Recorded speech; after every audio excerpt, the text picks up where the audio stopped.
Snack-sized business. Hello and welcome to another episode of Snack-sized Business. I'm your host, LB Adams, and we've got one show, two people, 3 questions, 4 minutes, give or take.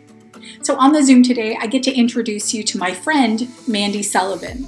With a background in digital communications and nonprofit administration, Mandy Sullivan is the Director of Creative Media and Technology for Global Frontier Missions in Clarkston, Georgia. She also heads her own freelance social media marketing and photography business since 2017.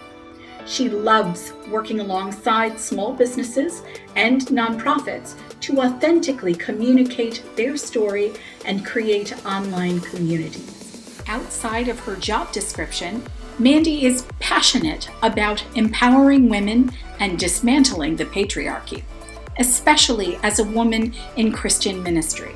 She lives in a refugee resettlement city and devotes time to welcoming and building friendships with refugee women as they adjust to life in America. Welcome to the show, Mandy Sullivan. Hello and welcome to Snack-sized Business. Mandy Sullivan, thank you so much for joining the show. I'm happy to be here. Terrific. Are you ready to jump right into the 3 questions? Yes, let's go for it. All right, question number 1. What abilities do you bring to your work that you can't or don't necessarily put on a resume? Well, I bring curiosity and enthusiasm to everything that I do, but also something that I've realized is an asset lately is that I'm an emotionally healthy person. Like, I wouldn't go into an interview and say, you should hire me because I'm emotionally healthy. But also it is a skill and a strength that I have worked really hard to develop. We all have known those people that have negatively affected our team or our organization because they aren't emotionally well. And so I think it's a strength. Good for you. I love that answer. Sit with that. That's terrific. Okay, question number 2. What does your 10 years ago self need to know right now? I would tell myself so many things, but I would probably start and say, relax. Don't be afraid of failing. I'm a recovering self-perfectionist, and my life used to be so much around like this idea of having it all together and avoiding mistakes. And I was so scared of just failing and the pain that would come with failing.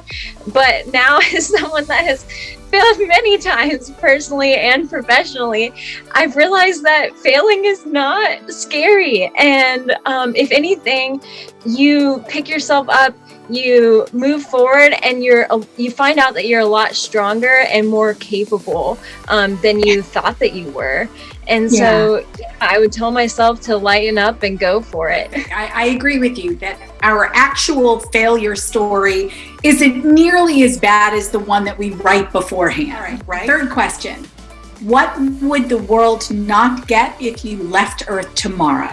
I'm someone that approaches life with a hopeful optimism. Like, yes, I see the brokenness, I see the injustice, I see the issues in relationships and workplaces and societies, and but I will get into the thick of it with the belief and the passion that it can be made right. I'm an activist that fights for others to thrive, fully believing and having the enthusiasm and the confidence that they will, that it's possible. And so I know that there's a lot more things and people that are left for me to fight for and advocate for. And so that's what the world would not get. That's tremendous, Mandy. Thank you. I so appreciated this conversation and your positivity. It's really profound and I appreciate it. Thank you. Thank you.